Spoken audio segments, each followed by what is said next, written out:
अस्सलाम वालेकुम दोस्तों। आज 18 मार्च 2024 और 7 रमज़ानुल मुबारक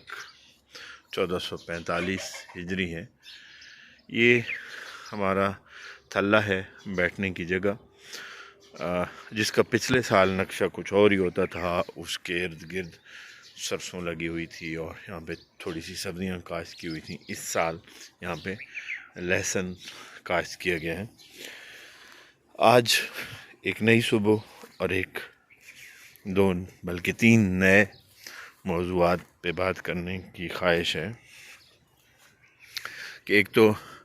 पाक फ़ौज के जो जवान शहीद हुए हैं, जिनमें एक कैप्टन जिसके बारे में बताया जा रहा है कि वो 5 बहनों का इकलौता भाई था। अल्लाह ताला उसकी मग़फ़िरत करे, उसकी शहादत को कबूल फ़रमाए और उसके वालिदैन को सब्र जमील अता फ़रमाए। और जो उसके अलावा एक लेफ्टिनेंट कर्नल साहब थे, और उनके अलावा जितने भी लोग इस अंदोनाक सानिया में शहीद हुए हैं, उन सब के लिए दुआए मग़फ़िरत भी और लवाहिकीन के लिए सब्र की दुआएं भी। इसके अलावा इसके साथ साथ जो ड्राइवर हजरात शहीद हुए हैं कच्चे के डाकुओं के हाथों, उनके लिए भी दुआएं कि देखें, ये ऐसे लोग हैं जो रिज़्क़ हलाल के लिए निकले हुए थे और इस अंदोनाक हादसे का शिकार हो गए।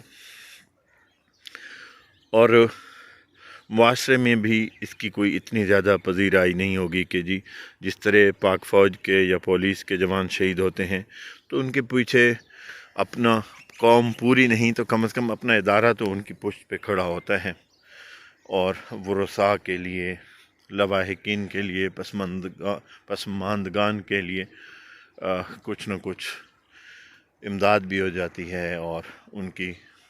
कुछ यानी क्या कहें इसको कि मान लिया जाता है कि हाँ वाकई ये शहीद हुए। जबकि ये जो मज़दूर जो नाहक कत्ल किए गए हैं, रिज़्क़ हलाल के लिए निकले हुए थे, पता नहीं कहाँ से उनका ताल्लुक़ था, कौन सी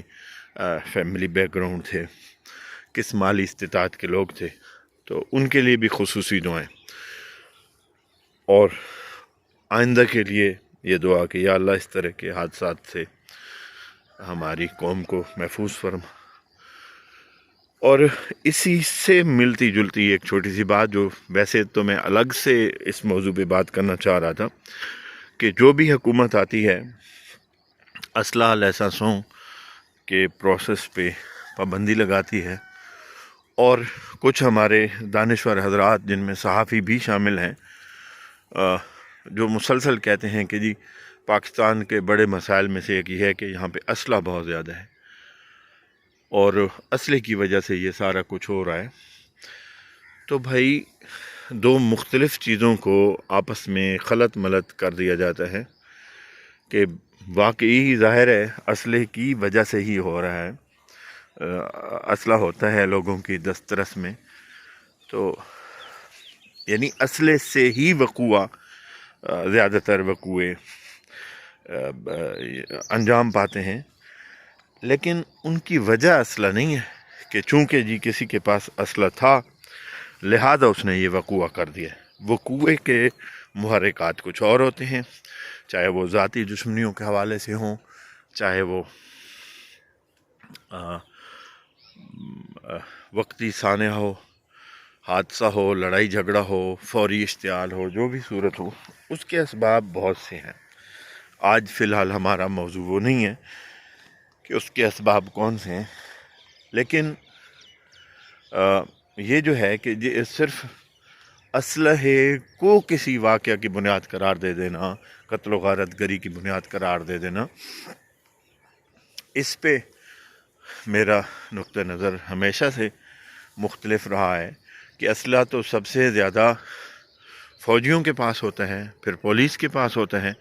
तो क्या कभी आपने सुना جس مقدار میں اور جس تناسب کے ساتھ وہاں پہ اسلحہ ہوتا ہے، تو کیا ابھی آپ نے سنا کہ وہ آپس میں لڑ پڑے؟ روزانہ کوئی لڑائی جھگڑے کی خبر، جس طرح مثلا میاں والی میں پچھلے سال ہم نے 2023 میں سینچری کراس ہم نے کر دی تھی لوگوں کے ایک دوسرے کے ہاتھوں سے قتل ہونے کی. تو پورے میاں والی کا جو اسلحہ ہے وہ کیا فوج کے اسلحے سے زیادہ ہے؟ تو فوج میں خدا نخواستہ کبھی آپ نے سنا ہے کہ ایک سال میں 100 لوگ قتل ہو گئے ہیں کیونکہ ان کے پاس اسلحہ ہوتا ہے؟ تو وہ بات بات پہ ایک دوسرے کا گریبان پکڑ لیتے ہیں اور بندے مار دیتے ہیں. لہذا میں جو چیز کہنا چاہ رہا ہوں وہ یہ ہے کہ اسلحہ وقوع کی وجہ نہیں ہوتا، وقوع کی وجوہات کچھ اور ہوتی ہیں، سبب اسلحہ نہیں ہے. ہاں، اسلحہ اس وقوع میں استعمال ضرور ہوتا ہے. تو اس کا ایک تدارک یہ بھی ہے کہ جتنا زیادہ اسلحہ آپ لائسنس جاری کریں گے، اور ہاں ایک اور بیچ میں بات سکپ ہو رہی ہے کہ جتنے بھی یہ قتل و غارت کے واقعات ہمارے لوکل سطح پہ ہوتے ہیں ان میں 99% جو ہے اسلحہ جو ہے وہ غیر قانونی اسلحہ استعمال ہوتا ہے، نہ کہ وہ لائسنس یافتہ. تو حکومت کو چاہیے کہ زیادہ سے زیادہ شہریوں کو اسلحہ کے لائسنس جاری کیے جائیں اور اسلحہ لائسنس کے پروسیس کو آسان کیا جائے،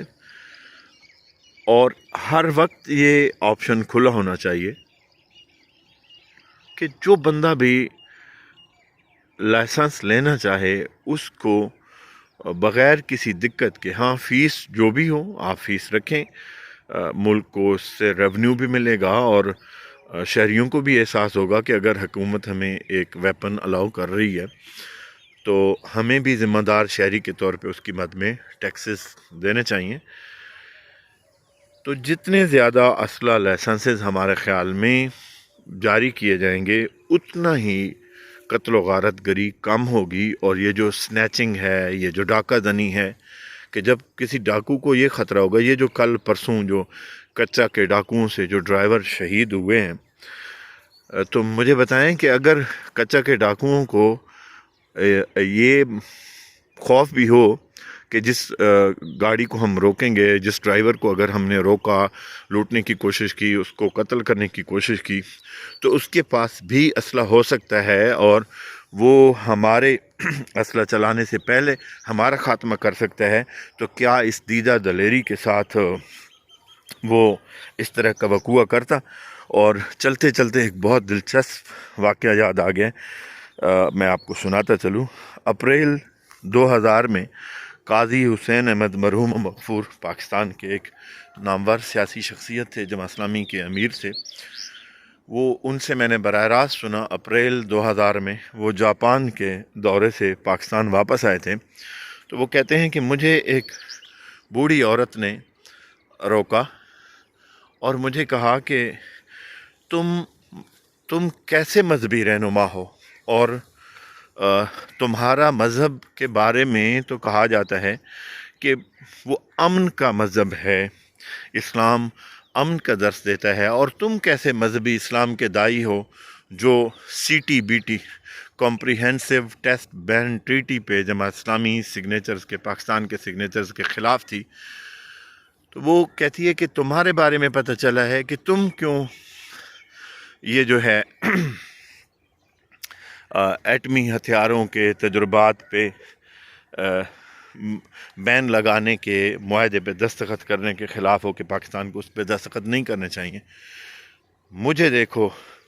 میری نسل تباہ ہو گئی ہے، میں اپنی خاندان میں سے واحد عورت ہوں جو بچ گئی ہوں، اور میں نے اپنی آنکھوں کے سامنے اپنے خاندان کے لوگوں کو ایٹم بم کے ساتھ مرتے دیکھا ہے. تو تمہیں احساس کرنا چاہیے اور کہ یہ کتنا خطرناک اسلحہ ہے، اور تمہیں اس سے دستبردار ہو جانا چاہیے کہ ہاں پاکستان کے پاس نہیں ہونا چاہیے ایٹم بم. تو یہ ایک اچھی بات ہے. تو قاضی حسین احمد वहाँ पे बताते हैं कि मैंने फिर उस औरत से कहा कि अम्मा जी आप मुझे सिर्फ एक जवाब दे दें एक बात का, कि अगर जापान के पास एटम बम होता तो क्या अमेरिका जुर्रत करता कि वो अ, उस पे जापान पे हमला करता, जापान पे एटमी हमला करता? तो औरत फ़ौरन बिना सोचे समझे कहती है कतन नहीं, जवाब देती है कतन नहीं। तो काजी हुसैन अहमद ने कहा कि फिर मैंने उस औरत को कहा कि अम्मा जी बस हम यही चाहते हैं कि पाकिस्तान के पास भी इसलिए एटम बम होना चाहिए ताकि उस पर भारत या कोई भी दीगर मुल्क जिस तरह जापान पे उसने हमला किया था हमला ना कर सके। तो ये बात आज इसलिए याद आ गई है कि इसकी एक मुताबिकत है कि जितना असला लाइसेंस ज़्यादा होगा उतना ये जो स्ट्रीट क्राइम हैं, ये जो स्नैचर्स हैं, ये जो रोज़ डाके होते हैं और उसमें कोई मुज़ाहमत में लोग शहीद हो जाते हैं, तो ये सारे सिलसिले रुक सकते हैं अगर डाकू को ये ख़तरा भी हो कि सामने वाले के पास भी असला हो सकता है। और सामने वाले के पास तभी असला हो सकता है जब हुकूमत पाकिस्तान लाइसेंसों का इजरा हर पाकिस्तानी शहरी जो इस चीज़ का ख्वाहिशमंद हो उसको करेगी, तो ये हो सकता है। अदरवाइज़ गैर कानूनी असला उठाने की जुर्रत और दलेरी सिर्फ वही कर सकते हैं जिन्होंने डाका डालना हो और जिन्होंने किसी को कत्ल करना हो। अदरवाइज़ सिक्योरिटी के नुक्ते नज़र से इसलिए गैर कानूनी असलहा नहीं रखा जाता कि सिक्योरिटी की ज़रूरत तो शायद आपको ज़िंदगी में एक बार ही पेश आए, लेकिन पुलिस से आप की जो मुठभीड़ है, जो आपका पुलिस के साथ सामना होता है, वो आपको हर चौक और चौराहे पे होगा और हर वक्त वो आपकी तलाशी ले रही होती है और हर वक्त आप पाबंद सलासिल होंगे अगर बग़ैर लाइसेंस के असला रखेंगे। लिहाजा उसको तो सिर्फ वो लोग ही अफोर्ड कर सकते हैं जिन्होंने कोई वारदात करनी हो, कोई जुर्म करना हो। अपनी सिक्योरिटी के लिए कोई असला लाइसेंस के बगैर असला अफोर्ड नहीं कर सकता। आज के लिए इतना ही। परिंदों की खूबसूरत आवाज़ें सुने, ज़िंदगी से लुत्फ़ अंदोज़ हों। हमारी तरफ़ से अस्सलाम वालेकुम, अल्लाह हाफ़िज़, वस्सलाम।